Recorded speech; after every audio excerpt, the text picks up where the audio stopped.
ಎಲ್ರಿಗೂ ನಮಸ್ಕಾರ. ನಾನು Veena Ramesh. Welcome to my YouTube channel. ಹಾಗೆ ಇವತ್ತಿನ ವ್ಲಾಗಲ್ಲಿ dressing table cleaning and organising vlog ಆಗಿರುತ್ತೆ. ಸೊ 2 ರೂಮಲ್ಲಿರೋ ಡ್ರೆಸ್ಸಿಂಗ್ ಟೇಬಲ್ ಕ್ಲೀನ್ ಮಾಡೋಣ ಅಂತ ಮಾಡ್ತಾ ಇದ್ದೀನಿ. ನವರಾತ್ರಿ ಸ್ಟಾರ್ಟ್ ಆದಾಗಿಂದನೂ ಬಳೆಗಳನ್ನೆಲ್ಲ ಹಾಕೋದು ತೆಗೆದು ಹಾಗಾಗಿ ಬಾಕ್ಸಲ್ಲಿ ಹಾಕ್ಬಿಟ್ಟು ಹೋಗೋದು ಅದೇ ರೀತಿ ಆಗಿತ್ತು. ಯಾವುದನ್ನು ನೀಟಾಗಿ ಆರ್ಗನೈಸ್ ಮಾಡಿ ಇಟ್ಟಿರಲಿಲ್ಲ. ಸೊ ಹಾಗಾಗಿ ಬಳೆಗಳನ್ನೆಲ್ಲ ತೆಗೆದು ನೀಟಾಗಿ ವಾಶ್ ಮಾಡಿ ಎಲ್ಲನೂ ನೀಟಾಗಿ ಆರ್ಗನೈಸ್ ಮಾಡಿ ಗ್ಲಾಸ್ ಬಳೆಗಳನ್ನು ಮಾತ್ರ ನಾನು ವಾಶ್ ಮಾಡ್ತಾ ಇರುವಂಥದ್ದು. ಮೆಟಲ್ಸ್ ಬ್ಯಾಂಗಲ್ಸು ಹಾಗೆ ಸ್ಟೋನ್ ಬ್ಯಾಂಗಲ್ಸು ಮತ್ತು ಇನ್ನು ವರ್ಕ್ ಬ್ಯಾಂಗಲ್ಸ್ ಎಲ್ಲ ಇರುತ್ತಲ್ಲ ಅದನ್ನೆಲ್ಲ ಹಾಗೆ ಡಸ್ಟ್ ರಿಮೂವ್ ಮಾಡಿ ಬಾಕ್ಸಲ್ಲಿ ಹಾಕಿಟ್ಟಿರ್ತೀನಿ. ಡ್ರೆಸ್ಸಿಂಗ್ ಟೇಬಲ್ ಕ್ಲೀನ್ ಮಾಡಬೇಕು ಅಂದರೆ ಫುಲ್ ಎಂಟಿ ಮಾಡಬೇಕು, ಆವಾಗಲೇ ಕ್ಲೀನ್ ಮಾಡೋಕ್ಕೆ ಚೆನ್ನಾಗಿರುತ್ತೆ. ವಸ್ತುಗಳನ್ನೆಲ್ಲ ತೆಗೆದು ಬೆಡ್ ಮೇಲೆ ಹಾಕಿ ಎಲ್ಲನೂ ನೀಟಾಗಿ ಎಂಟಿ ಮಾಡಿ ಪ್ಲೇಸ್ ಎಲ್ಲನೂ ಕ್ಲೀನ್ ಮಾಡಿದ್ರೇ ನೀಟಾಗಿ ಆರ್ಗನೈಸ್ ಮಾಡ್ಬೋದು. ಸೊ ಎಲ್ಲ ಬಾಕ್ಸನ್ನು ತೊಗೊಂಡೋಗ್ತಾ ಇದ್ದೀನಿ. ಇವಾಗ ಬ್ಯಾಂಗಲ್ಸ್ ಬಾಕ್ಸ್ಗಳನ್ನೆಲ್ಲ ವಾಶ್ ಮಾಡಿನೇ ನಾನು ಯಾವಾಗಲೂ ಇದೇ ರೀತಿ ವಾಶ್ ಮಾಡಿಬಿಟ್ಟು ನಾನು ಬ್ಯಾಂಗಲ್ಸ್ ಎಲ್ಲ ಆರ್ಗನೈಸ್ ಮಾಡಿ ಇಡ್ತೀನಿ. ಬರೀ ಬ್ಯಾಂಗಲ್ಸ್ ಹಾಗೆ ಬಟ್ಟೆಲಿ ಒರೆಸಿದ್ವಿ ಅಂತ ಅಂದರೆ ನೋಡೋಕೆ ಅಷ್ಟು ಚೆನ್ನಾಗಿ ಕಾಣ್ತಾ ಇರೋದಿಲ್ಲ. ಮತ್ತು ಗ್ಲಾಸ್ ಬ್ಯಾಂಗಲ್ಸ್ಗಳನ್ನ ಒನ್ ಟೈಮ್ ಈ ರೀತಿ ವಾಶ್ ಮಾಡಿಕೊಂಡ್ರೆ ನೋಡೋಕೆ ಚೆನ್ನಾಗಿ ಕಾಣಿಸುತ್ತೆ. ಎಷ್ಟು ವರ್ಷಗಳಾದ್ರೂ ಹಾಗೆ ಚೆನ್ನಾಗಿ ಶೈನಿಂಗ್ ಎಲ್ಲ ಇರುತ್ತೆ. ಸುಮ್ಮನೆ ಹಾಕೋದು ತೆಗೆಯೋದು ಬಾಕ್ಸಲ್ಲಿ ಹಾಕ್ಬಿಟ್ರೆ ಏನಾಗುತ್ತೆ ಅಂದರೆ ಒಂಥರ ಹಳೆ ಬಳೆಗಳಂಗೆ ಕಾಣಿಸ್ತಾರೆ. ಇದರಲ್ಲಿ ಯಾವ್ದು ಬಳೆಗಳು ಬೇಡ ಅದನ್ನೆಲ್ಲ ನೀಟಾಗಿ ಫಿಲ್ಟ್ರ್ ಮಾಡಿ ಚೆನ್ನಾಗಿರೋ ಬಳೆಗಳನ್ನೆಲ್ಲ ವಾಶ್ ಮಾಡಿಬಿಟ್ಟು ಮತ್ತು ಇನ್ನು ಬಳೆಗಳು ಡ್ಯಾಮೇಜ್ ಆಗಿರುತ್ತಲ್ಲ ಅದನ್ನೆಲ್ಲ ತೆಗೆದು ಡಸ್ಟ್ಬಿನ್ಗೆ ಹಾಕೋಣ ಅಂತ ತೆಗಿತಾ ಇದ್ದೀನಿ. ಹಾಗೆ ನಾನು ಎಲ್ಲನೂ ಈ ಬ್ಯಾಸ್ಕೆಟ್ ಒಳಗಡೆ ಹಾಕಿಟ್ಟಿದ್ದೆ. ಸೊ ಎಲ್ಲ ಕಲರ್ ಮಿಕ್ಸ್ ಆಗೋಗಿತ್ತು ಎಲ್ಲ ಬಳೆಗಳು. ನೋಡಿದಾಗ ಆಸೆ ಆಗುತ್ತೆ ತೊಗೊಬೇಕು ಅಂತ ತೊಗೊಂಡು ಇಷ್ಟೊಂದು ಸ್ಟೋರ್ ಮಾಡಿ ಇಟ್ಕೊಂಡಿದ್ದೀನಿ. ಸೊ ಒಂದನ್ನು ನೀಟಾಗಿ ಕೆಲವೊಂದಂತೂ ಹಾಕೇ ಇಲ್ಲ ಹಾಗೇ ಇದೆ. ಸೊ ಕೆಲವೊಂದು ತುಂಬ ವರ್ಷಗಳಿಂದನೂ ಇಟ್ಕೊಂಡಿರುವಂಥ ಬಳೆಗಳು ಚೆನ್ನಾಗಿದೆ ನೋಡೋಕ್ಕೆಲ್ಲ. ಮೊದಲೆಲ್ಲ ಗಾಜಿನ ಬಳೆಗಳು ಹೊಡೆದೋದ್ರೆ ತಕ್ಷಣಕ್ಕಂತೂ ಎಸಿತಾ ಇರಲಿಲ್ಲ. ಯಾಕಂದರೆ ಈ ಬಳೆಗಳನ್ನ ಇಟ್ಕೊಂಡು ಒಳ್ಳೆ ಗೇಮ್ ಆಟ ಆಡ್ತಾಯಿದ್ವಿ ಚಿಕ್ಕ ಮಕ್ಕಳಲ್ಲಿದ್ದಾಗ. ಸೊ ಎಲ್ಲ ಕಲರ್ಸ್ ಒಂದು 5-6 ಜನ ಕೂತ್ಕೊಂಡು ಫ್ರೆಂಡ್ಸ್ ಎಲ್ಲ ಕಲರ್ಸ್ ಬಳೆಗಳನ್ನು ಒಂದು 5 ಸೆಟ್ಟು ಬಳೆ ಸೆಟ್ ಥರ ಜೋಡಿಸ್ಕೊಂಡು ಯಾರು ಫಸ್ಟು ಎಲ್ಲ ಬಳೆಗಳನ್ನು ಮಿಕ್ಸ್ ಮಾಡೋದು. ಆಮೇಲೆ ಯಾರು ಫಸ್ಟು ಒಂದು 5 ಜನದಲ್ಲಿ ಒಂದೇ ಕಲರ್ ಬಳೆಯನ್ನು ಜೋಡಿಸ್ತಾರೆ ಅವರು ವಿನ್ನು. ಆ ರೀತಿ ಒಂದು ಬಳೆ ಸೆಟ್ನ ಆಡ್ತಾಯಿದ್ವಿ. ಚೆನ್ನಾಗಿತ್ತು, ಅದೊಂಥರ ಗೇಮ್ಸ್ ಚೆನ್ನಾಗಿತ್ತು. ಮತ್ತು ಇನ್ನು ಸಮ್ಮರ್ ಲೀವ್ ಬರೋದಲ್ವ ಆವಾಗೆಲ್ಲ ಏನು ಮಾಡ್ತಾಯಿದ್ವಿ ಅಂದರೆ ಡ್ರಾಯಿಂಗ್ ಬರ್ಕೊಂಡು ನಮ್ಗೆ ಯಾವುದು ಚಿತ್ರ ಇಷ್ಟ ಆಗುತ್ತೆ ಆ ರೀತಿ ಡ್ರಾಯಿಂಗ್ ಬರ್ಕೊಂಡು ಅದ್ರ ಮೇಲೆ ವೈಟ್ ಫೆವಿಕಿಕ್ ಬರುತ್ತಲ್ಲ ಆ ರೀತಿ ಗಮ್ನ ಯೂಸ್ ಮಾಡಿಕೊಂಡು ಒಡೆದೋಗಿರೋ ಬಳೆಗಳನ್ನ ಆ ಡ್ರಾಯಿಂಗ್ ಮೇಲೆ ಅಂಟಿಸ್ತಾ ಇದ್ವಿ. ಚೆನ್ನಾಗಿ ಕಾಣಿಸ್ತಾ ಇತ್ತು ನೋಡೋಕ್ಕೆ, ಎಂಬೋಸಿಂಗ್ ಆಗಿ ಕಾಣಿಸೋದು ಚಿತ್ರ ನೋಡೋಕ್ಕೆ ತುಂಬ ಚೆನ್ನಾಗಿತ್ತು. ಸೊ ಈ ರೀತಿ ಯೂಸ್ ಮಾಡ್ಕೊಳ್ತಾ ಇದ್ವಿ. ಇವಾಗಿನ ಮಕ್ಕಳಿಗೆ ಆ ರೀತಿ ಏನಿಲ್ಲ. ಕಿಡ್ಸ್ ಎಲ್ಲ ಹೇಗೆ ಅಂತ ಅಂದರೆ ಸ್ಕೂಲಲ್ಲಿ ಕೊಡುವಂಥ ಸೈನ್ಸ್ ಡಯಾಗ್ರಾಮ್ ಎಲ್ಲನೂ ಬರೆಯೋಕೆ ನಮ್ಗೆ ಆಗೋದಿಲ್ಲ ಅಂತ ಹೇಳ್ತಾರೆ. ಸೊ 90s ಕಿಡ್ಸ್ ಎಲ್ಲ ನಾವು ಆಗಿರಲಿಲ್ಲ. ಏನೇ ಕೊಟ್ಟರು ಚೆನ್ನಾಗಿ ಡ್ರಾಯಿಂಗ್ ಮಾಡ್ತಾಯಿದ್ವಿ. ಮತ್ತು ಮನೇಲೂ ಕೂಡ ರಜಾ ಇರಬೇಕಾದ್ರೆ ಆ ಟೈಮ್ನ ಚೆನ್ನಾಗಿ ಎಂಜಾಯ್ ಮಾಡಿಕೊಂಡು ಟೈಮ್ ಸ್ಪೆಂಡ್ ಮಾಡಿ ಒಂದು ಟಬ್ಬಲ್ಲಿ ಗ್ಲಾಸ್ ಬಳೆಗಳನ್ನೆಲ್ಲ ಹಾಕಿ ಅದರ ಜೊತೆಯಲ್ಲಿ ಕ್ಲಿಪ್ಸು ಕೋಮು ಎಲ್ಲನೂ ಹಾಕಿದ್ದೀನಿ ನಾನು. ಸೊ ಹಾಗೆ ಒಂದು 1/2 hour ವಿಮ್ ಜೆಲ್ಲಲ್ಲಿ ನೆನೆ ಹಾಕಿ ಎಲ್ಲನೂ ವಾಶ್ ಮಾಡ್ಕೊಳ್ತೀನಿ 1-2 ಸಲ ಚೆನ್ನಾಗಿರೋ ನೀರಲ್ಲಿ. ಸೊ ಈ ರೀತಿ ಮಾಡೋದ್ರಿಂದ ಬಳೆಗಳು ಚೆನ್ನಾಗಿರುತ್ತೆ. ಸುಮಾರು ಒಂದು 10 ವರ್ಷದಿಂದ ಯೂಸ್ ಮಾಡಿರುವಂಥ ಬಳೆಗಳನ್ನೆಲ್ಲ ಇಟ್ಕೊಂಡಿದ್ದೀನಿ. ಸೊ ತುಂಬ ಮೆಟಲ್ಸ್ ಬಳೆಗಳಿತ್ತು. ಅದೆಲ್ಲ ಏನಂದರೆ ನಾನು ಯೂಸ್ ಮಾಡಲ್ಲ, ಅನ್ಸಿಕಾ ಯೂಸ್ ಮಾಡ್ತಾಳೆ. ಸೈಜ್ ಆಗೋದಿಲ್ಲ ಅಲ್ವಾ. ಸೊ ಅದನ್ನೆಲ್ಲ ಹಾಕುವಂಥ ಮಕ್ಳಿಗೆ ಕೊಟ್ಬಿಡ್ತೀನಿ. ಸುಮ್ಮನೆ ನಾವು ಏನಕ್ಕೆ ಅಷ್ಟು ದುಡ್ಡು ಕೊಟ್ಟು ಚೆನ್ನಾಗಿರುತ್ತೆ ಒನ್ ಟೈಮ್ ಹಬ್ಬಕ್ಕೆ ಅಂತ ಯೂಸ್ ಮಾಡ್ಕೊಳ್ತಾರೆ, ಇಲ್ಲ ಅಂದರೆ ಹಾಗೆ ಬಿದ್ದಿರುತ್ತೆ. ಸೊ ಹಾಗಾಗಿ ಏನು ಮಾಡ್ತೀನಿ ಯೂಸ್ ಆಗುವಂಥ ಮಕ್ಳಿಗೆ ಕೊಟ್ಬಿಡ್ತೀನಿ. ಸುಮ್ಮನೆ ಇಟ್ಕೊಂಡು ಏನು ಮಾಡೋದು ಮೆಟಲ್ಸ್ ಬಳೆಗಳನ್ನೆಲ್ಲ. ಹಾಗೆ ಬಳೆಗಳ ಸ್ಟೋರೇಜ್ ಬಾಕ್ಸ್ ಲಿಂಕನ್ನು ನಾನು ಡಿಸ್ಕ್ರಿಪ್ಷನ್ ಬಾಕ್ಸಲ್ಲಿ ಕೊಟ್ಟಿರ್ತೀನಿ ಮತ್ತು ಸ್ಕ್ರೀನ್ ಮೇಲೆ ಟ್ಯಾಗ್ ಮಾಡಿರ್ತೀನಿ, ಬೇಕು ಅಂದರೆ ನೋಡಬಹುದು. ಸೊ ಹಾಗೆ ಈ ಬಾಕ್ಸಸ್ ಎಲ್ಲನೂ ತುಂಬ ಡಸ್ಟ್ ಆಗಿದೆ ಅಂದರೆ ಮಾತ್ರ ವಾಶ್ ಮಾಡ್ತೀನಿ, ಇಲ್ಲ ಅಂದರೆ ವಾಶ್ ಮಾಡೋದಿಲ್ಲ. ಹಾಗೆ ಡಸ್ಟ್ ಎಲ್ಲನೂ ನೀಟಾಗಿ ಒರೆಸಿಟ್ಬಿಡ್ತೀನಿ. ಹಬ್ಬಗಳು ಸ್ಟಾರ್ಟ್ ಆದ್ರೇ ಈ ಬಾಕ್ಸಸ್ ಎಲ್ಲ ನೀಟಾಗಿ ವಾಶ್ ಮಾಡೋದು. ಏನಕ್ಕೆ ಅಂದರೆ ಬಳೆಗಳು ಯೂಸ್ ಮಾಡಿರ್ತೀವಲ್ವ. ಸೊ ಅವಸರಕ್ಕೆ ಹೆಂಗೆ ಬೇಕು ಹಂಗೆ ಹಾಕೋಗ್ಬಿಟ್ಟಿರ್ತೀವಿ. ಸೊ ನೀಟಾಗಿ ಆರ್ಗನೈಸ್ ಮಾಡಬೇಕಲ್ವ, ಆವಾಗ ಈ ಬಳೆಗಳ ಬಾಕ್ಸ್ ಎಲ್ಲನೂ ವಾಶ್. ವಾರದಲ್ಲಿ ಒಂದ್ಸಲ ಹಳೆ ಟೀತ್ ಬ್ರಷ್ನ ಯೂಸ್ ಮಾಡಿಕೊಂಡು ನಾನು ಕೋಮ್ಗಳನ್ನ ವಾಶ್ ಮಾಡ್ಕೊಳ್ತೀನಿ. ವಾರಕ್ಕೆ ಒಂದ್ಸಲನಾದರೂ ಕೋಮ್ಗಳನ್ನು ವಾಶ್ ಮಾಡಿ. ಇದರಿಂದ ಡ್ಯಾಂಡ್ರಫ್ ಕಮ್ಮಿ ಆಗುತ್ತೆ. ಸೊ ಮನೇಲಿ ಯಾರಿಗಾದ್ರೂ ಒಬ್ರಿಗೆ ಡ್ಯಾಂಡ್ರಫ್ ಇದ್ರೆ ಸಾಕು, ಅವ್ರು ಬಾಚಿದ ಕೋಮಲ್ಲಿ ತಿರ್ಗಾ ನಾವೇನಾದರೂ ಯೂಸ್ ಮಾಡಿದ್ವಿ ಅಂದರೆ ನಮಗೂ ಕೂಡ ಡ್ಯಾಂಡ್ರಫ್ ಜಾಸ್ತಿ ಆಗುತ್ತೆ. ಮತ್ತು ಇನ್ನೊಂದು ಸಪ್ರೇಟಾಗಿ ಕೋಮ್ನ ಇಟ್ಕೊಂಡು ಯೂಸ್ ಮಾಡೋದು ತುಂಬ ಒಳ್ಳೆಯದು. ಅದಲ್ಲದೆ ಲೇಡೀಸ್ ಜಾಸ್ತಿ ಕೂದಲಿಗೆ ಎಣ್ಣೆ ಹಾಕಿ ಕೂದಲು ಬಾಚೋದ್ರಿಂದ ಆ ಎಣ್ಣೆ ಕೋಮ್ನೇ ತಿರ್ಗಾ ಬೇರೆಯವ್ರು ಯೂಸ್ ಮಾಡಿದ್ರು ಅಂದ್ರೂ ಕೂಡ ಡ್ಯಾಂಡ್ರಫ್ ಜಾಸ್ತಿ ಕೂದಲಿಗೆ ಎಣ್ಣೆ ಹಚ್ಚಿದಾಗ ಎಣ್ಣೆ ಕೂದಲನ್ನ ಬಾಚ್ಕೊಳ್ಳೋಕೆ ಅಂತಾನೆ ಒಂದು ಸಪ್ರೇಟ್ ಕೋಮ್ ಯೂಸ್ ಮಾಡ್ಕೊಳ್ಳೋದು ತುಂಬ ಒಳ್ಳೆಯದು. ಹಾಗೆ ಗ್ಲಾಸ್ ಬಳೆಗಳನ್ನೆಲ್ಲ ಒಂದು 2-3 ಸಲ ಚೆನ್ನಾಗಿರೋ ನೀರಲ್ಲಿ ವಾಶ್ ಮಾಡಿದ್ರೆ ಆಯಿತು. ಇದೇನು ಬ್ರಷ್ ಮಾಡಬೇಕು ಅನ್ನೋ ಹಾಗೆ ಏನಿಲ್ಲ, ಜಸ್ಟ್ ವಿಮ್ ಜೆಲ್ಲಲ್ಲಿ ನೆನೆ ಹಾಕಿ ಹಾಗೆ ಒಂದು 2-3 ಸಲ ಚೆನ್ನಾಗಿರೋ ನೀರಲ್ಲಿ ವಾಶ್ ಮಾಡಿದರೆ ಆಯಿತು. ಹಾಗೆ ಏರ್ ಕ್ಲಿಪ್ಪು ಹೇರ್ ಬ್ಯಾಂಡ್ಸು ಇದನ್ನೆಲ್ಲ ಹೀಗೆ ವಾಶ್ ಮಾಡ್ಕೊಳ್ತೀನಿ. ಸೊ ನನಗೆ ಕಮೆಂಟಲ್ಲಿ ಕೇಳಿದ್ರಿ ಗ್ಲಾಸಿನ ಬಳೆಗಳನ್ನ ಈ ರೀತಿನೂ ವಾಶ್ ಮಾಡ್ತಾರಾ ಅಂತ ಹೇಳಿ. ಸೊ ನಾನು ಮೇಯ್ನಾಗಿ ಏನಕ್ಕೆ ಈ ರೀತಿ ವಾಶ್ ಮಾಡ್ಕೊಳ್ತೀನಿ ಅಂದರೆ ಇವಾಗ ಫೇಸ್ ಕ್ರೀಮ್ ಎಲ್ಲ ಹಚ್ಚಿರ್ತೀವಲ್ವ ಅದೇ ಸ್ಮೆಲ್ ಬಂದಂಗೆ ಅನ್ನಿಸ್ತಾ ಇರುತ್ತೆ ನನಗೆ. ಸೊ ಹಾಗಾಗಿ ಈ ರೀತಿ ವಾಶ್ ಮಾಡಿ ನೀಟಾಗಿ ಆರ್ಗನೈಸ್ ಮಾಡಿ ಇಟ್ಕೊಳ್ತೀನಿ. ಇವಾಗ ಸದ್ಯಕ್ಕೆ ಎಲ್ಲ ಕಲರ್ಸ್ ಬಳೆಗಳನ್ನು ಮಿಕ್ಸ್ ಮಾಡಿ ವಾಶ್ ಮಾಡಿ ಆಯಿತು. ಇನ್ಮೇಲಿರೋದು ಎಲ್ಲ ಕಲರ್ಸನ್ನು ನೀಟಾಗಿ 1 by 1 ಡಿವೈಡ್ ಮಾಡಿ ಇಡಬೇಕು. ಅದೇ ಸ್ವಲ್ಪ ಕೆಲಸ ಜಾಸ್ತಿ ಟೈಮ್ ಹಿಡಿಯುತ್ತೆ. ಸೊ ಎಲ್ಲ ಬಳೆಗಳು ಡ್ರೈ ಆಗಲಿ ಅಂತ ಹೇಳಿ ಎಲ್ಲ ಒಂದು ಬಟ್ಟೆ ಮೇಲೆ, ಕಾಟನ್ ಬಟ್ಟೆ ಮೇಲೆ ಈ ರೀತಿ ಹರಡ್ಬಿಟ್ಟಿದ್ದೀನಿ. ಸೊ ಇವಾಗ ಎಲ್ಲ ಬಾಕ್ಸನ್ನು ನೀಟಾಗಿ ಒಂದ್ಸಲ ಒರೆಸ್ಕೊಂಡ್ರೆ ಆಯಿತು. ಸ್ವಲ್ಪ ಡ್ರೈ ಆಗಿದೆ, ಇನ್ನೂ ಸ್ವಲ್ಪ ನೀರಿದ್ದಂಗೆ ಅನ್ನಿಸ್ತಾ ಇತ್ತು ನನಗೆ. ಸೊ ಹಾಗಾಗಿ ಎಲ್ಲನೂ ನೀಟಾಗಿ ಒರೆಸ್ತಾ. ಹಾಗೆ ಗ್ಲಾಸ್ ಬಳೆಗಳಲ್ಲಿ ಎಷ್ಟೊಂದು ವೆರೈಟಿ ಬಳೆಗಳು ಬಂದಿದೆ ಇವಾಗಿನ ಟ್ರೆಂಡಿಂಗ್ ಬಳೆ ಅಂತ ಅಂದರೆ ರೈನ್ ಡ್ರಾಪ್ ಬಳೆ. ತುಂಬಾ ಚೆನ್ನಾಗಿದೆ ಬಳೆ, ಹೆಸರಿಗೆ ತಕ್ಕನಾಗಿ ಮಳೆ ಹನಿ ನೋಡ್ದಂಗೆ ಇದೆ ಬಳೆ ಅಂತೂ. ತುಂಬ ಚೆನ್ನಾಗಿದೆ ಬಳೆಗಳು. ಆ ರೈನ್ ಡ್ರಾಪ್ ಬಳೆಗಳಲ್ಲೇ ಡಿಸೈನ್ ಬೇರೆ ಬೇರೆ ಥರ ಇರುತ್ತೆ. ಶೈನಿಂಗ್ ಸ್ವಲ್ಪ ಜಾಸ್ತಿ ಇರುತ್ತೆ, ಶೈನಿಂಗ್ ಕ್ವಾಲಿಟಿ ಸ್ವಲ್ಪ ಕಮ್ಮಿ ಇರುತ್ತೆ. ಸೊ ಈ ರೀತಿ ಬಳೆಗಳು ಕೂಡ ಇದೆ. ನಾನು ಟೋಟಲ್ ಒಂದು 10 ಸೆಟ್ ಇದೇ ಥರದ ಬಳೆಗಳನ್ನ ಇಟ್ಕೊಂಡಿದ್ದೀನಿ. ಚೆನ್ನಾಗಿದೆ ನೋಡೋಕ್ಕೆ, ಮತ್ತು ಅಷ್ಟು ಬೇಗ ಒಡೆದೋಗೋದಿಲ್ಲ ಬಳೆಗಳು. ಬಳೆ ಬಾಕ್ಸ್ ಎಲ್ಲ ನೀಟಾಗಿ ಒರೆಸ್ಬಿಟ್ಟು ಇನ್ನು ಡ್ರೆಸ್ಸಿಂಗ್ ಟೇಬಲ್ ಕ್ಲೀನ್ ಮಾಡ್ಕೊಬೇಕು. ಸೊ ಡ್ರೆಸ್ಸಿಂಗ್ ಟೇಬಲ್ ಕ್ಲೀನ್ ಮಾಡಬೇಕು ಅಂದರೆ ನೀಟಾಗಿ ಎಂಟಿ ಮಾಡಿ ಇಟ್ಕೊಂಡ್ರೇ ಕ್ಲೀನ್ ಮಾಡೋಕ್ಕೆ ಈಸಿ ಆಗುತ್ತೆ. ಡಸ್ಟ್ ಎಲ್ಲ ನೀಟಾಗಿ ತೆಗಿಬಹುದು. ಹಾಗೆ ನಮ್ಮನೇಲಿ ಕಬೋರ್ಡು ಮತ್ತು ಡ್ರೆಸ್ಸಿಂಗ್ ಟೇಬಲ್ ಎರಡೂ ಕೂಡ ವೈಟ್ ಕಲರಲ್ಲೇ ಇರೋದು. ತುಂಬ ಕಷ್ಟ ಮೇಂಟೈನ್ ಮಾಡೋ ಅಂಥದ್ದು. ಕ್ಲೀನಿಂಗ್ ಮೇಂಟೈನ್ ಮಾಡೋದು ತುಂಬ ಕಷ್ಟ ಆಗುತ್ತೆ. ಯಾಕಂದರೆ ಚಿಕ್ಕದಾಗಿ ಒಂದು ಕಲೆ ಕೂತ್ಕೊಂಡ್ರೇ ಎದ್ದು ಕಾಣಿಸುತ್ತೆ. ಸೊ ನನಗೆ ವೈಟ್ ಕಲರ್ ಹಾಕ್ಸಿದ ಮೇಲೆ ಅನ್ನಿಸ್ತು ಬೇಡವಾಗಿತ್ತು ಈ ಕಲರು ಅಂತ ಅನ್ನಿಸ್ತಾ ಇತ್ತು ನನಗೆ. ಸೊ ನೀಟಾಗಿ ಮೇಂಟೈನ್ ಮಾಡಲಿಲ್ಲ ಅಂತ ಅಂದರೆ ಅಷ್ಟೇ ಬೇಗನೆ ಗಲೀಜಾಗಿ ಕಾಣುತ್ತೆ. ಮತ್ತು ಸುಮ್ಮನೆ ಹಾಗೆ ಒಂದು ಕೈಯಲ್ಲಿ ಮುಟ್ಟಿದ್ರೂ ಕೂಡ ಅಚ್ಚ ಹಾಗೆ ಕಾಣಿಸ್ತಾ ಇರುತ್ತೆ. ಇವಾಗ ನಾವೇ ಮೇಂಟೈನ್ ಮಾಡೋದಾದರೆ ಪರವಾಗಿಲ್ಲ. ಮಕ್ಕಳಿರೋ ಮನೇಲಿ ತುಂಬ ಕಷ್ಟ ವೈಟ್ ಕಲರ್ ಮೇಂಟೈನ್ ಮಾಡುವಂಥದ್ದು.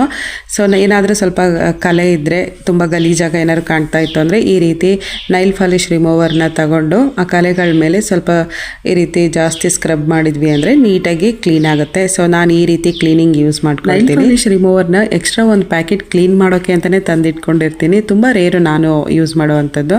ಸೊ ಈ ರೀತಿ ಯೂಸ್ ಮಾಡೋದ್ರಿಂದ ಬೇಗ ಆ ಕಲೆಗಳೆಲ್ಲ ನೀಟಾಗಿ ವಾಶ್ ಆಗೋಗ್ಬಿಡುತ್ತೆ. ಸೊ ಹಾಗಾಗಿ ಈ ರೀತಿ ಯೂಸ್ ಮಾಡ್ಕೊಳ್ತೀನಿ. ಇನ್ನೊಂದು ಟಿಪ್ಸ್ ಏನು ಅಂದರೆ ಎಷ್ಟೇ ಕ್ವಾಲಿಟಿ ಆಗಿರುವಂಥ ವಾಟರ್ ಪ್ರೂಫ್ ಮೈಕಾ ಹಾಕ್ಸಿದ್ರೂ ಕಬೋರ್ಡ್ಗಳಿಗೆ ಡೈರೆಕ್ಟಾಗಿ ನೀರೇ ಆಗಲಿ ಯಾವುದೇ ರೀತಿ ಒಂದು ಕ್ಲೀನಿಂಗು ಸ್ಪ್ರೇ ಆಗಲಿ ಸ್ಪ್ರೇ ಮಾಡಿಕೊಂಡು ಒರೆಸ್ಬಾರ್ದು. ಒಂದು ಟವಲ್ ಮೇಲೆ ಸ್ಪ್ರೇ ಮಾಡಿಕೊಂಡು ಆಮೇಲೆ ಒರೆಸಿದ್ರೆ ಒಳ್ಳೆಯದು.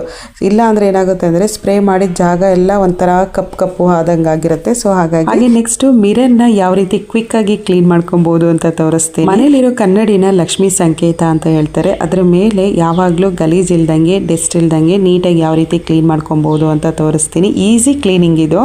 ಸೊ ಮೇಕಪ್ ರಿಮೂವರ್ ಪ್ಯಾಡ್ ಇರುತ್ತಲ್ಲ, ಅದ್ರ ಮೇಲೆ ನಾವು ಯೂಸ್ ಮಾಡುವಂಥ ಯಾವುದೇ ರೀತಿ ಪೌಡ್ರ್ ಆಗಿರ್ಬೋದು, ಆ ಪೌಡ್ರ್ ರಿಮೂವರ್ ಪ್ಯಾಡ್ ಮೇಲೆ ಹಾಕ್ಕೊಂಡು ಹಾಗೆ ಕನ್ನಡಿ ಫುಲ್ಲಾಗಿ ಸ್ಪ್ರೆಡ್ ಮಾಡಿದರೆ ಆಯಿತು.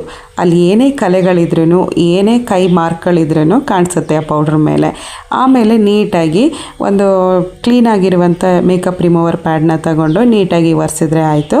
ಅಷ್ಟು ಚೆನ್ನಾಗಿ ಕ್ಲೀನ್ ಆಗುತ್ತೆ ಕನ್ನಡಿ. ಇಷ್ಟೇ ಕ್ಲೀನ್ ಮಾಡೋ ಅಂಥದ್ದು. ಮೇಕಪ್ ರಿಮೂವರ್ ಪ್ಯಾಡ್ನೇ ಯೂಸ್ ಮಾಡಿ ಕ್ಲೀನ್ ಮಾಡಬೇಕು ಅನ್ನೋ ಹಾಗೇನಿಲ್ಲ.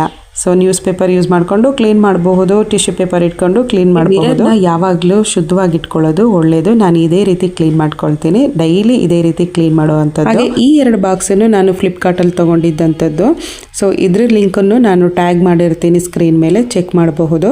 ಹಾಗೆ ಒಂದರಲ್ಲಿ ನಾನು ಇಯರ್ಬಡ್ಸ್ಗಳನ್ನ ಹಾಕಿ ಇಟ್ಕೊಳ್ತೀನಿ, ಇನ್ನೊಂದರಲ್ಲಿ ಮೇಕಪ್ ರಿಮೂವರ್ ಪ್ಯಾಡ್ಸ್ಗಳನ್ನ ಇಟ್ಕೊಂಡಿರ್ತೀನಿ. ಸಮ್ ಟೈಮ್ ಇದರಲ್ಲಿ ಹೇರ್ ಬ್ಯಾಂಡ್ಸ್ಗಳನ್ನ ಕೂಡ ನಾನು ಹಾಕಿರ್ತೀನಿ ಪ್ಯಾಡ್ಸ್ ಎಲ್ಲ ಖಾಲಿ ಆದಾಗ. ಹಾಗೆ ನೋಡೋಕ್ಕೆ 2 ನೀಟಾಗಿ ಆರ್ಗನೈಸ್ ಆಗಿ ಕಾಣ್ತಾ ಇರುತ್ತೆ. ಸೊ ಡ್ರೆಸ್ಸಿಂಗ್ ಟೇಬಲ್ಗೆ ನಾನು ಯೂಸ್ ಮಾಡ್ಕೊಂಡಿದ್ದೀನಿ.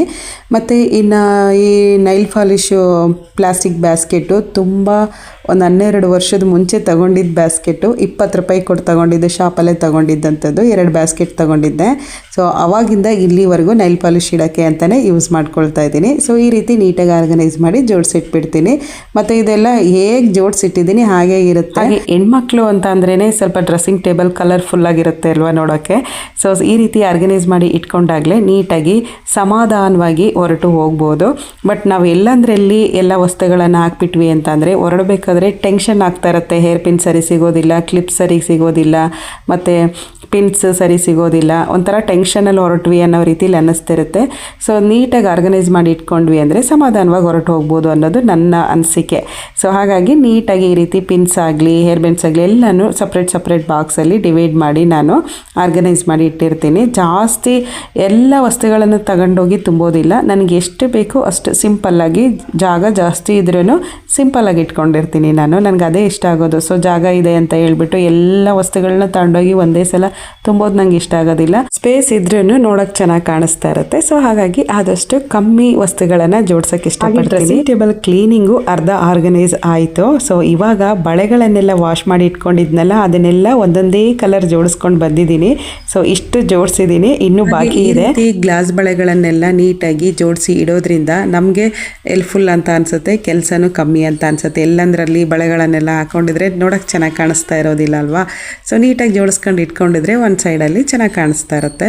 ನಮ್ಮ ರಿತ್ವಿಕ್ ನೋಡಿ ಹೇಳ್ತಿದ್ದ, ಅಮ್ಮ ರೈನ್ಬೋ ಥರ ಇದೆ, ಕಲರ್ ತುಂಬ ಚೆನ್ನಾಗಿದೆ ಅಮ್ಮ ಅಂತ ಹೇಳ್ತಾ ಇದ್ದ. ಇದೇ ರೈನ್ ಡ್ರಾಪ್ ಬಳೆಗಳು, ತುಂಬ ಶೈನಿಂಗ್ ಆಗಿದೆ. ಗ್ಲಾಸಲ್ಲೇ ಆ ಶೈನಿಂಗ್ ಕೊಟ್ಟಿದ್ದಾರೆ, ಚೆನ್ನಾಗಿದೆ. ಯಾವುದೇ ರೀತಿ ಮಿಂಚು ಎಲ್ಲ ಬರುತ್ತಲ್ವಾ, ಆ ರೀತಿ ಏನಿಲ್ಲ, ಚೆನ್ನಾಗಿದೆ ಇದೆ ನೋಡೋಕೆ. ಹಾಗೆ ಈ ಬ್ಲ್ಯಾಕ್ ಬಳೆಗಳನ್ನು ನನ್ನ ತಮ್ಮನ ಮದುವೆಲಿ ತಗೊಂಡಿದ್ದು, ಮದುವೆಲಿ ಹಾಕಿರೋದು, ಮತ್ತೆ ನಾನು ವೇರ್ ಮಾಡಿಲ್ಲ, ಹಾಗೆ ತೆಗೆದು ಇಟ್ಟಿದ್ದೀನಿ. ಚೆನ್ನಾಗಿದೆ. ನಮ್ಮ ಹಾಸನಲ್ಲಿ ಮದುವೆ ಹೆಣ್ಣಿಗೆ ಬ್ಲ್ಯಾಕ್ ಬಳೆಗಳನ್ನು ದೃಷ್ಟಿಗಾಗಿ ತೊಡಿಸ್ತಾರೆ. ಸೊ ಬೇರೆ ಬೇರೆ ಊರಲ್ಲಿ ಕೆಂಪು ಶಾಣಿ ಬಳೆಗಳು, ಹಸಿರು ಬಳೆಗಳು ಈ ರೀತಿ ಎಲ್ಲ ಹಾಕ್ತಾರೆ. ತಮಿಳ್ನಾಡಲ್ಲಿ ಇಲ್ಲಿ ಏನು ಮಾಡ್ತಾರೆ ಅಂದರೆ ಕಪ್ಪು ಸೀರೆಗಳಾಗಲಿ, ಕಪ್ಪು ಬಳೆಗಳಾಗಲಿ, ಕಪ್ಪು ದಾರ ಆಗಲಿ ಯಾವುದನ್ನು ಯೂಸ್ ಮಾಡೋದಿಲ್ಲ, ಸ್ವಲ್ಪ ಅವಾಯ್ಡ್ ಮಾಡ್ತಾರೆ. ಸೊ ಕಪ್ಪು ಬಳೆಗಳನ್ನ ಜಾಸ್ತಿ ಯೂಸ್ ಮಾಡೋದಿಲ್ಲ. ನಾನು ಕಪ್ಪು ಬಳೆಗಳನ್ನ ಹಾಕೊಂಡಾಗ ಕೇಳ್ತಿದ್ರು, ಕಪ್ಪು ಬಳೆ ಹಾಕೊಂಡಿದ್ದೀರಾ ಅಂತ ಹೇಳಿ. ಸೊ ತುಂಬ ಕಮ್ಮಿ. ಆದರೆ ಬಳೆಶಾಸ್ತ್ರ ಎಲ್ಲ ಮಾಡೋದಿಲ್ಲ, ನಮ್ಮ ಮದುವೆ ಶಾಸ್ತ್ರದಲ್ಲೆಲ್ಲ ನಮ್ಮ ಕಡೆ ಮಾಡ್ತೀವಲ್ವಾ, ಆ ರೀತಿ ಬಳೆಶಾಸ್ತ್ರ ಮಾಡೋದಿಲ್ಲ. ಆ ಡ್ರೆಸ್ ಮ್ಯಾಚಿಂಗ್ ಆಗಿ ಅವ್ರ ಬಳೆಗಳನ್ನು ತೆಗೆದು ಹಾಕೊಬೋದು. ಸೊ ಆ ರೀತಿ ಶಾಸ್ತ್ರಗಳು ಮಾಡ್ತಾರೆ ಇಲ್ಲಿ. ಹಾಗೆ ಎಲ್ಲ ಕಲರ್ ಬಳೆಗಳನ್ನು ಜೋಡಿಸಿ ಇಟ್ಕೊಂಡಿದ್ದೀನಿ. ಸೊ ಒಂದು ಸೈಡ್ ಬಾಕ್ಸ್ ಕಂಪ್ಲೀಟಾಗಿ ಆರ್ಗನೈಸ್ ಮಾಡಿದೆ. ಒಂದು ಬಾಕ್ಸ್ ಇದೆ ಆರ್ಗನೈಸ್ ಮಾಡುವಂಥದ್ದು. ಎಷ್ಟೇ ಕಲರ್ಫುಲ್ ಮೆಟಲ್ಸ್ ಬಳೆಗಳು ಬಂದ್ರೂ, ಬೀಡ್ಸ್ ವರ್ಕ್ ಅಂತೆ, ಸ್ಟೋನ್ ವರ್ಕ್ ಅಂತೆ, ಮಿರರ್ ವರ್ಕ್ ಅಂತೆ, ಎಂತೆಂಥ ವರ್ಕ್ ಬಳೆಗಳು ಬಂದ್ರೂ ಈ ಗ್ಲಾಸ್ ಬಳೆಗಳಿಗಿರುವಂಥ ಮರ್ಯಾದೆ ಆ ಬಳೆಗಳಿಗಿರೋದಿಲ್ಲ. ಸೊ ಎಷ್ಟೇ ಆಗಲಿ ರೆಸ್ಪೆಕ್ಟ್ ಗ್ಲಾಸ್ ಬಳೆಗಳಿಗೆ ಜಾಸ್ತಿ. ಆ ಸೌಂಡ್ ಆಗಿರ್ಬೋದು, ಒಂಥರ ಏನೋ ಚೆನ್ನಾಗಿರುತ್ತೆ ಬಳೆಗಳು. ನನ್ನ ಹತ್ರ ಇರೋ ಬಳೆಗಳೆಲ್ಲ ಇದೇ ರೀತಿ ಪ್ಲೈನ್ ಬಳೆಗಳೇ, ಯಾವುದು ವರ್ಕ್ ಬಳೆಗಳು ಜಾಸ್ತಿ ಇಲ್ಲ. ಎಲ್ಲ ಕಲರಲ್ಲೂ ಇದೇ ರೀತಿ ಪ್ಲೈನ್ ಬಳೆಗಳನ್ನ ಇಟ್ಕೊಂಡಿದ್ದೀನಿ. ತುಂಬ ಕಮ್ಮಿ ವರ್ಕ್ ಬಳೆಗಳನ್ನ ಇಟ್ಕೊಂಡಿರೋವಂಥದ್ದು, ತುಂಬ ಕಮ್ಮಿ. ಈ ರೀತಿ ಪ್ಲೈನ್ ಬಳೆಗಳು, ಕಲರ್ ಬಳೆಗಳನ್ನ ಇಟ್ಕೊಂಡಿದ್ದೀನಿ. ಗ್ಲಾಸ್ ಬಳೆಗಳನ್ನು ತುಂಬ ಕೇರ್ಫುಲ್ಲಾಗಿ ಹ್ಯಾಂಡ್ಲ್ ಮಾಡಬೇಕು. ಒಂದ್ಸಲ ಕೆಳಗಡೆ ಬಿತ್ತು ಅಂದರೆ ಮತ್ತೆ ಇನ್ನು ಬಳೆ ಸಿಗೋ ಮಾತೇ ಇಲ್ಲ. ಸೊ ಅಷ್ಟು ಕೇರ್ಫುಲ್ಲಾಗಿ ಬಳೆಗಳನ್ನು ಹ್ಯಾಂಡಲ್ ಮಾಡಬೇಕು. ಸೊ ಅಷ್ಟು ನೀಟಾಗಿ ಕಲರ್ಫುಲ್ಲಾಗಿ ಕಾಣ್ತಾ ಇರುತ್ತೆ. ಹಾಗೆ ಗ್ಲಾಸ್ ಬಳೆಗಳನ್ನ ಯಾವ ರೀತಿ ವಾಶ್ ಮಾಡ್ಕೊಳ್ಳೋದು, ಹಾಗೆ ಆರ್ಗನೈಸ್ ಮಾಡಿ ಯಾವ ರೀತಿ ಇಟ್ಕೊಳ್ಳೋದು ಅಂತ ತೋರಿಸಿದ್ನಲ್ಲ. ಇವಾಗ ಮೆಟಲ್ ಬಳೆಗಳು ಹಾಗೆ ಮತ್ತು ಬೀಡ್ಸ್ ಬಳೆಗಳು, ಸೊ ಇದೆಲ್ಲ ಯಾವ ರೀತಿ ನೀಟಾಗಿ ಆ ಕಲರ್ ಶೇಡ್ಗಳೇನು ಹೋಗ್ದಂಗೆ ಯಾವ ರೀತಿ ಆರ್ಗನೈಸ್ ಮಾಡಿ ಇಟ್ಕೊಬೋದು, ಸ್ಟೋರ್ ಮಾಡಿ ಅಂತ ತೋರಿಸ್ತೀನಿ. ಈ ಕ್ಲಿಪ್ ಕೂಡ ಇವಾಗ ತುಂಬ ಟ್ರೆಂಡಿಂಗಲ್ಲಿದೆ. ಫ್ಲವರ್ ಕ್ಲಿಪ್ಪು ತುಂಬ ಚೆನ್ನಾಗಿದೆ. ಅನ್ಸಿಕಾ ಇಷ್ಟಪಟ್ಟು ತಗೊಂಡಿರುವಂಥದ್ದು. ಆಲ್ರೆಡಿ 3 ಹೊಡೆದಾಕಿದ್ದಾಳೆ, ಇನ್ನು 3 ಬಾಕಿ ಇದೆ ಅಷ್ಟೇ. ಸೊ ತುಂಬ ಚೆನ್ನಾಗಿ ಕಾಣಿಸ್ತಾ ಇರುತ್ತೆ. ನಾನು 1-2 ಸಲ ವೇರ್ ಮಾಡಿದ್ದೀನಿ. ಹಾಗೆ ಕ್ಲಿಪ್ಸ್ಗಳನ್ನೆಲ್ಲ ಈ ರೀತಿ ಒಂದು ಬ್ಯಾಸ್ಕೆಟಲ್ಲಿ ಹಾಕಿಟ್ಟಿರ್ತೀನಿ. ಮತ್ತು ಈ ರೀತಿ ಒಂದು ರೂಮಿಂದು ಡ್ರೆಸ್ಸಿಂಗ್ ಟೇಬಲ್ ಆರ್ಗನೈಸ್ ಕ್ಲೀನಿಂಗ್ ಎಲ್ಲ ಕಂಪ್ಲೀಟ್ ಮುಗೀತು. ಸೊ ಇನ್ನೊಂದು ರೂಮಿಂದು ಡ್ರೆಸ್ಸಿಂಗ್ ಟೇಬಲ್ನ ಕ್ಲೀನ್ ಮಾಡಿಲ್ಲ, ಇವಾಗೆಲ್ಲಾನು ಕ್ಲೀನ್ ಮಾಡ್ತಾ ಇದ್ದೀನಿ. ಈ ಬಾಕ್ಸ್ಗಳೆಲ್ಲ ಅನ್ಸೆಕಂದು ಭರತನಾಟ್ಯ ಜ್ಯುವೆಲ್ಸ್ ಬಾಕ್ಸ್ಗಳು, ಮತ್ತು ಇನ್ನು ರೆಗ್ಯುಲರ್ ಆಗಿ ಫಂಕ್ಷನ್ ವೇರು ಈ ರೀತಿ ಎಲ್ಲ ಯೂಸ್ ಮಾಡುವಂಥ ಜ್ಯುವೆಲ್ಸ್ನ ಇಟ್ಕೊಂಡಿದ್ದಾಳೆ. ಇದು ರಾಧೆ ಸೆಟ್ಟು, ತುಂಬ ಚೆನ್ನಾಗಿದೆ. ಸೊ ಅದು 1-2 ಸಲ ಹಾಕಿದ್ದಾಳೆ ಅಷ್ಟೇ, ಹಾಗೆ ಇಟ್ಕೊಂಡಿದ್ದಾಳೆ. ಬಾಕ್ಸ್ ಡಸ್ಟ್ ಮಾತ್ರ ನೀಟಾಗಿ ಒರೆಸಿ, ಈ ಬಾಕ್ಸನ್ನು ಡಸ್ಟ್ ಎಲ್ಲ ಒರೆಸ್ಬಿಟ್ಟು ಎಲ್ಲನೂ ನೀಟಾಗಿ ಆರ್ಗನೈಸ್ ಮಾಡಿ ಇಡಬೇಕು. ಜ್ಯುವೆಲ್ಸ್ ಎಲ್ಲ ಹಾಕಿದ್ದಾಳೆ ಮತ್ತು ಹಾಗೆ ಕ್ಲೋಸ್ ಮಾಡಿ ಇಟ್ಟಿದ್ದಾಳೆ. ಯಾವುದನ್ನು 1 by 1 ನೀಟಾಗಿ ಆರ್ಗನೈಸ್ ಮಾಡಿ ಇಟ್ಟಿಲ್ಲ. ಸೊ ಹಾಗಾಗಿ ಎಲ್ಲನೂ ನೀಟಾಗಿ ತೆಗೆದಿಡಬೇಕು. ಹಾಗೆ ಈ ಚೋಕರು ಮತ್ತು ಇಯರಿಂಗ್ಸು ತೊಗೊಂಡು 3 ವರ್ಷ ಆಯಿತು. ಯಾವುದೇ ರೀತಿ ಕಲರ್ ಶೇಡ್ ಹೋಗಿಲ್ಲ, ತುಂಬ ಚೆನ್ನಾಗಿದೆ. ಇವಾಗ ಫ್ರೆಶ್ ಪೀಸ್ ಥರ ಇದೆ, ಚೆನ್ನಾಗಿ ಕಾಣಿಸ್ತಾ ಇದೆ. ಸೊ ಇದನ್ನು ಯಾವ ರೀತಿ ನೀಟಾಗಿ ಪ್ಯಾಕ್ ಮಾಡಿ ಇಟ್ಕೊಳ್ಳೋದು ಅಂತ ತೋರಿಸ್ತೀನಿ. ಹಾಗೆ ಈ ಮುತ್ತಿನ ಹಾರನ ನಾನು ಹಾಸನಲ್ಲೇ ತೊಗೊಂಡಿದ್ದು. ಸುವರ್ಣ ಹೋಟೆಲ್ ಇದೆಯಲ್ಲ, ಅಲ್ಲಿ ಒಂದು ಮುತ್ತಿಂದು ಶಾಪ್ ಇದೆ ಚಿಕ್ಕದು. ಸೊ ಅಲ್ಲಿ ಮುತ್ತಿನ ಚೋಕರ್ಗಳು, ದೊಡ್ಡ ಹಾರಗಳು ಮತ್ತು ಈ ರೀತಿ ಪೆಂಡೆಂಟ್ಗಳೆಲ್ಲ ಮಾರ್ತಾರೆ. ಪೆಂಡೆಂಟ್ ಇದ್ದು ತುಂಬ ಚೆನ್ನಾಗಿದೆ. ಸೊ ಅದನ್ನು ತೊಗೊಂಡು ಬಂದು ನಾನು ಚೋಕರ್ ಮಾಡೋಣ ಅಂತ ತೊಗೊಂಡು ಬಂದ್ವಿ. ಇದು ನಾನು ತೊಗೊಂಡಿದ್ದೆಲ್ಲ, ನನ್ನ ತಂಗಿ ಅನ್ಸೆಕನ್ ಗಿಫ್ಟ್ ಕೊಡಿಸಿದ್ದು. ಬಟ್ ಅದನ್ನು ಪೋಣಿಸೋಕ್ಕೆ ಆಗಿಲ್ಲ, ನನಗೆ ಟೈಮ್ ಸಿಕ್ಕಿಲ್ಲ ಅಂತ ಹಾಗೆ ಇಟ್ಕೊಂಡಿದ್ದೀನಿ. ಮತ್ತು ಈ ಚೋಕರ್ ತುಂಬ ಚೆನ್ನಾಗಿದೆ. ಸೊ ಇಯರಿಂಗ್ಸ್ ತೋರಿಸಿದ್ನಲ್ಲ ಅದ್ರ ಸೆಟ್ ಇದು, ತುಂಬ ಚೆನ್ನಾಗಿದೆ. ಸೊ ಹಾಕಿದ್ಲು, ಇವಾಗ ರೀಸೆಂಟಾಗಿ ಫಂಕ್ಷನ್ಗೆ ಹಾಕಿದ್ಲು, ಅದನ್ನು ಹಾಗೆ ಇಟ್ಟಿದ್ದಾಳೆ, ನೀಟಾಗಿ ಜೋಡಿಸಿರಲಿಲ್ಲ. ಸೊ ಹಾಗಾಗಿ ಇದನ್ನು ಬಬಲ್ ರ್ಯಾಕ್ ಮಾಡಿ ಇಡಬೇಕು, ಹಾಗಾಗಿ ಎತ್ತಿಡ್ತಾ ಇದ್ದೀನಿ. ಮತ್ತು ಈ ಚೋಕರು ನನ್ನ ತಮ್ಮನ ಮದುವೆಗೆ ತಗೊಂಡಿದ್ದು. ಸೊ ಇದು ಕೂಡ ಚೆನ್ನಾಗಿದೆ. ನೆಕ್ ಪೀಸು ಹಾಗೆ 2 ಇಯರಿಂಗ್ಸು. ಇದನ್ನು ಕೂಡ ನಾನು ಫ್ಲಿಪ್ಕಾರ್ಟಲ್ಲೇ ಆರ್ಡ್ರ್ ಮಾಡಿ ತೊಗೊಂಡಿದ್ದು ಅಂತ ಅಂದ್ಕೊಳ್ತೀನಿ. ಬಟ್ ಲಿಂಕ್ ಇದ್ದರೆ ನಾನು ಟ್ಯಾಗ್ ಮಾಡಿರ್ತೀನಿ ನೋಡಿ. ಗುಡ್ ಪ್ರಾಡಕ್ಟ್, ಚೆನ್ನಾಗಿದೆ. ಕುಂದನ್ ವರ್ಕ್ ಇರೋವಂಥದ್ದು. ಅವಳು ಗಾಗ್ರಾಗೆ ಮ್ಯಾಚ್ ಆಗುತ್ತೆ ಈ ಕಲರು ಅಂತ ತೊಗೊಂಡ್ಲು. ತುಂಬ ಚೆನ್ನಾಗಿದೆ. ಸೊ ನಾವು ವಸ್ತುಗಳನ್ನ ತಗೊಳ್ಳೋದ್ರಕ್ಕಿಂತ ಯಾವ ರೀತಿ ಮೇಂಟೈನ್ ಮಾಡ್ತೀವಿ ಅನ್ನೋದೇ ತುಂಬ ಇಂಪಾರ್ಟೆಂಟ್ ಆಗುತ್ತೆ. ಸೊ ಮಕ್ಕಳಿಗೆ ಮೇಂಟೆನೆನ್ಸ್ ಮಾಡೋಕ್ಕೆ ಬರೋದಿಲ್ಲ, ಹೇಗಂದ್ರಾಗೆ ಅಲ್ಲಲ್ಲೇ ಹಾಕೋಗ್ಬಿಡ್ತಾರೆ. ಸ್ವಲ್ಪ ನೀಟಾಗಿ ಆರ್ಗನೈಸ್ ಮಾಡಿ ಇಟ್ಕೊಂಡ್ವಿ ಅಂತಂದರೆ ತುಂಬ ವರ್ಷಗಳ ಕಾಲ ಈ ರೀತಿ ಜೋಕರ್ಗಳನ್ನ ಯಾವ ರೀತಿ ಪ್ಯಾಕ್ ಮಾಡಿ ಇಡೋದು ಅಂದರೆ, ಒಂದು ಬಾಕ್ಸ್ ಇರುತ್ತಲ್ವ, ಪ್ಲಾಸ್ಟಿಕ್ ಬಾಕ್ಸು, ಆ ಬಾಕ್ಸಲ್ಲಿ ಟಿಶ್ಯೂ ಪೇಪರ್ ಹಾಕಿ ಅದರ ಮೇಲೆ ಬಬಲ್ ರ್ಯಾಕ್ ಮಾಡಬೇಕು. ಸೊ ಯಾವುದಾದ್ರೂ ಆನ್ಲೈನಲ್ಲಿ ಇವಾಗ ಒಂದು ವಸ್ತುನ ತರಿಸಿರ್ತೀವಿ, ಅದರಲ್ಲಿ ಈ ರೀತಿ ಬಬಲ್ಸ್ ಇರುವಂಥ ಪಟ್ ಅಂತ ಹೊಡಿತಾ ಇರ್ತೀವಲ್ಲ, ಸೊ ಆ ರೀತಿ ಒಂದು ಬಬಲ್ ಪೇಪರ್ ಕೊಟ್ಟಿರ್ತಾರೆ. ಅದನ್ನು ವೇಸ್ಟ್ ಅಂತ ಬಿಸಾಡ್ದೇನೆ ಈ ರೀತಿ ಸ್ಟೋರೇಜ್ ಮಾಡೋಕ್ಕೆ ಯೂಸ್ ಮಾಡ್ಕೊಬಹುದು. ಸೊ ಒಂದು ಸೆಟ್ ನಾನು ಈ ರೀತಿ ಕ್ಲೋಸ್ ಮಾಡಿ ಇಡ್ತೆ. ಒಂದೇ ಬಾಕ್ಸಲ್ಲಿ ಸುಮಾರು 1ರಿಂದ 5 ಚೋಕರ್ಗಳನ್ನ ಜೋಡಿಸ್ಬೋದು. ಇವಾಗ ತಿರ್ಗಾ ಅದ್ರ ಮೇಲೆ ಒಂದು ಬಬಲ್ ರ್ಯಾಕ್ನ ಹಾಕಿ ಅದ್ರ ಮೇಲೆ ಒಂದು ಟಿಶ್ಯೂ ಪೇಪರ್ನ ಹಾಕಿ ತಿರ್ಗಾ ಈ ರೀತಿ ಒಂದು ಚೋಕರ್ನ ಇಟ್ಟು ಫುಲ್ ಅದರ ಸೆಟ್ಟೆಲ್ಲ ಇಟ್ಬಿಟ್ಟು ಕ್ಲೋಸ್ ಮಾಡ್ತೀನಿ. ಈ ರೀತಿ ನೀಟಾಗಿ ಆರ್ಗನೈಸ್ ಮಾಡಿ ಇಡೋದ್ರಿಂದ ಕಲರ್ ಶೇಡಿಂಗು ಹೋಗೋದಿಲ್ಲ, ಹೊಸ್ದಾಗಿ ತೊಗೊಂಡಿರೋ ರೀತಿಯೇ ಇರುತ್ತೆ. ಸೊ ಈ ರೀತಿ ಒಂದೊಂದು ಚೋಕರ್ ತೊಗೊಬೇಕು ಅಂದರೆ ಎಲ್ಲ 1000 ಮೇಲೇ ಇರುತ್ತೆ. ಯಾವುದು 100 ರೂಪೀಸ್ಗೆಲ್ಲ ಸಿಗೋವಂಥದ್ದಲ್ಲ, ಎಲ್ಲ ಕಾಸ್ಟ್ಲಿ ಇರುತ್ತೆ. ಸೊ ಹಾಗಾಗಿ ಸ್ವಲ್ಪ ಆದಷ್ಟು ನೀಟಾಗಿ ಜೋಡಣೆ ಮಾಡಿ ಇಟ್ಕೊಂಡ್ರೆ ನೆಕ್ಸ್ಟ್ ಯಾವುದಕ್ಕಾದ್ರೂ ಯೂಸ್ ಆಗುತ್ತೆ ಅಲ್ವಾ. ಸೊ ಹಾಗಾಗಿ ಈ ರೀತಿ ಆರ್ಗನೈಸ್ ಮಾಡಿ ಇಟ್ಕೊಳ್ಳೋ ಅಂಥದ್ದು. ಮತ್ತು ಇನ್ನು ಈ ರೀತಿ ಬಬಲ್ಸ್ ರ್ಯಾಕ್ ಏನಕ್ಕೆ ಮಾಡೋದು ಅಂದರೆ, ಬೈ ಚಾನ್ಸ್ ಕೆಳಗಡೆ ಬಿತ್ತು ಅಂದ್ರೂ ಸ್ಟೋನ್ ಎಲ್ಲ ಕೆಳಗಡೆ ಉದುರೋದಿಲ್ಲ. ಬಾಕ್ಸ್ ಬೈ ಚಾನ್ಸ್ ಕೆಳಗಡೆ ಬಿದ್ದರೂ ಸ್ಟೋನ್ ಎಲ್ಲ ಕೆಳಗಡೆ ಉದುರೋದಿಲ್ಲ. ಸೊ ಹಾಗಾಗಿ ಈ ರೀತಿ ನಾನು ಯೂಸ್ ಮಾಡ್ಕೊಳ್ತೀನಿ. ಇದೆಲ್ಲ ನರಿಗೆ ಪಿನ್ನು, ಸ್ಯಾರಿ ನರಿಗೆ ಪಿನ್ನು, ತುಂಬ ಹಳೆಯದು, ತುಂಬ ವರ್ಷ ಆಯಿತು ಅಂದ್ಕೊಳ್ತೀನಿ. ಮುಂಚೆ ನಾನು ಆಗ್ತಾಯಿದ್ದೆ, ಬಟ್ ಇವಾಗ ಆಗ್ತಾಯಿಲ್ಲ. ಇದೆಲ್ಲ ಅನ್ಸಿಕಾ ಇಷ್ಟಪಟ್ಟು ತೊಗೊಂಡಿರೋ ಬಳೆಗಳು. ಹಾಗೆ ಈ ಬೀಡ್ಸ್ ಬಳೆಗಳನ್ನೆಲ್ಲ ನಾನು ಯೂಸ್ ಮಾಡ್ತೀನಿ, ವಿಡಿಯೋದಲ್ಲಿ ನೋಡಿರಬಹುದು.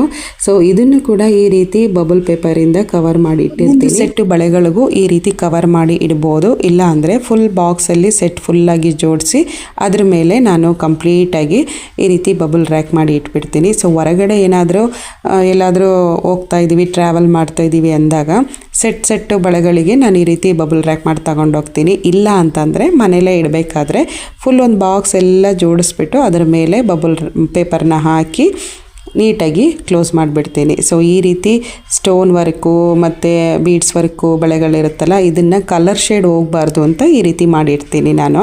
ಸೊ ಹಾಗಾಗಿ ಇದೆಲ್ಲ ತುಂಬ ಒಂದು 3-4 ವರ್ಷ ಆಯಿತು ಈ ಬಳೆಗಳನ್ನೆಲ್ಲ ತಗೊಂಡು, ಬಟ್ ಇವಾಗ ತೊಗೊಂಡಿರೋ ರೀತಿ ಇದೆ. ಸೊ ಕಲರ್ ಯಾವುದೇ ರೀತಿ ಶೇಡ್ ಹೋಗೋದಿಲ್ಲ, ನಾವು ಯಾವ ರೀತಿ ಮೇಂಟೈನ್ ಮಾಡ್ಕೊಳ್ತೀವಿ ಅನ್ನೋದ್ರ ಮೇಲೆ ಡಿಪೆಂಡ್ ಆಗುತ್ತೆ. ಸೊ ಹಾಗಾಗಿ ನಾನು ಈ ರೀತಿ ಜೋಡಿಸಿ ಇಟ್ಕೊಳ್ತೀನಿ. ಬೈ ಚಾನ್ಸ್ ಇದನ್ನು ನೀರಲ್ಲೇ ಹಾಕೋದು, ತೊಗೊಂಡೋಗಿ ಎಲ್ಲಿ ಬೇಕು ಅಲ್ಲಿ ಇಡೋದು ಅಂದರೆ ಬಳೆಗಳು ಕಪ್ಪು ಬಂದುಬಿಡುತ್ತೆ, ಬೇಗ ಹಾಳಾಗೋಗ್ಬಿಡುತ್ತೆ. ಸೊ ಹಾಗಾಗಿ ಈ ರೀತಿ ಜೋಡಿಸಿ ಇಟ್ಕೊಳ್ತೀನಿ. ಇದನ್ನೆಲ್ಲ ಸಿಂಗಲ್ ಬ್ಯಾಂಗಲ್ಸ್ ಚೆನ್ನಾಗಿದೆ ಇದೆಲ್ಲ ಬಳೆಗಳು. ಸೊ ಇದು ಕ್ರಿಸ್ಟಲ್ ಬ್ಯಾಂಗಲ್ ಚೆನ್ನಾಗಿತ್ತು. ಸೊ ಒಂದು ಬಳೆ ಮಾತ್ರ ಮಿಸ್ ಆಗಿದೆ, ಎಲ್ಲಿ ಹೋಯ್ತು ಅನ್ನೋದೇ ಗೊತ್ತಿಲ್ಲ, ಬಟ್ ಅಮ್ಮನ ಮನೇಲೆಲ್ಲ ಬಿಟ್ಟು ಬಂದಿರಬೇಕು ಅಂತ ಅಂದ್ಕೊಂಡೆ ನಾನು. ಈ ರೀತಿ ಫುಲ್ ಜೋಡಿಸ್ಬಿಟ್ಟು ಅದ್ರ ಮೇಲೆ ಈ ರೀತಿ ಬಬಲ್ ಪೇಪರ್ನ ಕ್ಲೋಸ್ ಮಾಡಿ. ಈ ಬ್ಯಾಂಗಲ್ಸ್ ಎಲ್ಲ ಅನ್ಸಿಕೊಂಡು ಮೆಟಲ್ ಬ್ಯಾಂಗಲ್ಸು, ತುಂಬ ಕಡಿಮೆ ಯೂಸ್ ಮಾಡುವಂಥದ್ದು. ಹಾಗೆ ಒಂದು ಬಾಕ್ಸಲ್ಲಿ ಹಾಕಿ ಕೊಟ್ಟಿದ್ದೀನಿ. ಹಾಗೆ ಇದೆಲ್ಲ ಭರತನಾಟ್ಯಕ್ಕೆ ಬೇಕಾಗಿರುವಂಥ ಹೇರ್ ಡಿಸೈನ್ ಮಾಡೋಕ್ಕೆ ಬೇಕಾಗಿರುವಂಥ ವಸ್ತುಗಳು. ಸೊ ಇದನ್ನು ಕೂಡ ವಾಶ್ ಮಾಡಿ ಬಿಸಿಲಲ್ಲಿ ಚೆನ್ನಾಗಿ ಒಣಗಿಸಿ ಈ ರೀತಿ ಪ್ಯಾಕ್ ಮಾಡಿ ಇಡ್ತೀನಿ. ನಾನು ಮೊದಲೆಲ್ಲ ಏನು ಮಾಡ್ತಾಯಿದ್ದೆ ಅಂದರೆ, ಫುಲ್ ಒಂದು ಬಾಕ್ಸ್ ಮೇಲೆ ಎಲ್ಲನೂ ನೀಟಾಗಿ ಆರ್ಗನೈಸ್ ಮಾಡಿ ಅದರ ಮೇಲೆ ಲೇಬಲ್ ಮಾಡಿ, ಲೇಬಲಲ್ಲಿ ಹೆಸರು ಬರೆದಿಡುವೆ ಒಳಗಡೆ ಯಾವ್ಯಾವ ಥಿಂಗ್ಸ್ ಇದೆ ಏನಿದೆ ಅಂತ. ಸೊ ಆವಾಗಲೇ ಮಕ್ಕಳಿಗೆ ಈಸಿಯಾಗಿ ತೊಗೊಂಡು ಬಂದುಬಿಡೋರು. ಅಲ್ಲಿದೆ ಇಲ್ಲಿದೆ ನೋಡು ಅಂತ ಅಂದರೆ ಗೊತ್ತಾಗ್ತಾ ಇರಲಿಲ್ಲ. ಸೊ ಹಾಗಾಗಿ ಈ ರೀತಿ ಮಾಡ್ತಾಯಿದ್ದೆ. ಬಟ್ ಇವಾಗ ಆ ಲೇಬಲೆಲ್ಲ ತೆಗೆದುಬಿಟ್ಟಿದ್ದೀನಿ. ಸ್ವಲ್ಪ ದೊಡ್ಡವರಾಗಿದ್ದಾರಲ್ಲ, ಅರ್ಥ ಮಾಡ್ಕೊಂಡು ತೊಗೊಳ್ತಾರೆ ಅವರೇ, ಹಾಗಾಗಿ ಅದನ್ನೆಲ್ಲ ತೆಗೆದುಬಿಟ್ಟಿದ್ದೀನಿ. ಸೊ ಬಾಕ್ಸಲ್ಲಿ ಈ ರೀತಿ ಟ್ರಾನ್ಸ್ಪರೆಂಟ್ ಬಾಕ್ಸ್ಗಳಾದರೆ ನೋಡಿ ಏನೇನಿದೆ ಅಂತ ತೊಗೊಳ್ತಾರೆ. But full close colour box ಆಗಿದ್ದರೆ ಗೊತ್ತಾಗೋದಿಲ್ಲ. ಮುಂಚೆ ಆ ರೀತಿ ಬಾಕ್ಸ್ಗಳು ಯೂಸ್ ಮಾಡ್ತಾಯಿದ್ದೆ, ಬಟ್ ಇವಾಗ ಟ್ರಾನ್ಸ್ಪರೆಂಟ್ ಬಾಕ್ಸ್ನ ಯೂಸ್ ಮಾಡ್ತಾಯಿದ್ದೀನಿ. ಹಾಗೆ ಇವಾಗ ದೀಪಾವಳಿಗೆ ಈ ರೀತಿ ಇಯರಿಂಗ್ಸ್ನ ತೊಗೊಂಡ್ಲು, ಚೆನ್ನಾಗಿದೆ. ಹಾಗೆ ಇನ್ನು ಹೇರ್ ಬೋ ಇದೆಲ್ಲನೂ ಅವಳೇ ಯೂಸ್ ಮಾಡುವಂಥದ್ದು, ಅವಳ ಕಲೆಕ್ಷನ್ನು. ಸೊ ಅದನ್ನೆಲ್ಲ ನೀಟಾಗಿ ಆರ್ಗನೈಸ್ ಮಾಡಿಕೊಡೋದು ಮಾತ್ರ ನನ್ನ ಕೆಲಸ. ಹಾಗೆ ಇನ್ನು ಜಾಸ್ತಿ ಏನೂ ಇಲ್ಲ, ಇಷ್ಟೇ, ಎಲ್ಲ ನೀಟಾಗಿ ಆರ್ಗನೈಸ್ ಮಾಡಿಕೊಟ್ಬಿಡ್ತೀನಿ. ಡೈಲಿ ಸ್ಕೂಲ್ಗೆ ಹೋಗೋಂಥ ಮಕ್ಕಳಿಗೆ ಇನ್ನು ಕ್ರೀಮ್ ಎಲ್ಲ ಏನು ಅಷ್ಟಿದು ಇರೋದಿಲ್ಲ. ಬೇಬಿ ಕ್ರೀಮ್ ಯೂಸ್ ಮಾಡ್ಕೊಳ್ತಾಳೆ, ಮತ್ತು ಇನ್ನು ಐಲೈನರ್ ಒಂದು ಯೂಸ್ ಮಾಡ್ತಾಳೆ. ಇನ್ನು ಜಾಸ್ತಿ ಜಡೆ ಹಾಕೋಕ್ಕೆಲ್ಲ ಬ್ಲ್ಯಾಕ್ ಕಲರ್ ಟೈಪೇ ಯೂಸ್ ಮಾಡುವಂಥದ್ದು. ಸೊ ಇಷ್ಟನ್ನು ಮಾತ್ರ ನೀಟಾಗಿ ಆರ್ಗನೈಸ್ ಮಾಡಿಕೊಟ್ಬಿಡ್ತೀನಿ. ತುಂಬ ಕಡಿಮೆ, ಈ ಡೋರ್ ಓಪನ್ ಮಾಡೋದೇ ತುಂಬ ಕಮ್ಮಿ. ಹಾಗೆ ಈ ವ್ಲಾಗ್ನ ಎಂಡ್ ಮಾಡ್ತಾ ಇದ್ದೀನಿ. ನಿಮಗೆ ಈ ವ್ಲಾಗ್ ಇಷ್ಟ ಇದ್ದರೆ ನನ್ನ ಚಾನಲ್ನ ಸಬ್ಸ್ಕ್ರೈಬ್ ಮಾಡಿಕೊಂಡು ಪಕ್ಕದಲ್ಲಿರುವ ಬೆಲ್ ಐಕನ್ನ ಕ್ಲಿಕ್ ಮಾಡಿದ್ರೆ ನನ್ನ ಎಲ್ಲ ನ್ಯೂ ವಿಡಿಯೋ ನೋಟಿಫಿಕೇಷನ್ ನಿಮಗೆ ಬರುತ್ತೆ. ಸಿಗೋಣ ಮುಂದಿನ ವ್ಲಾಗಲ್ಲಿ. Thank you for watching.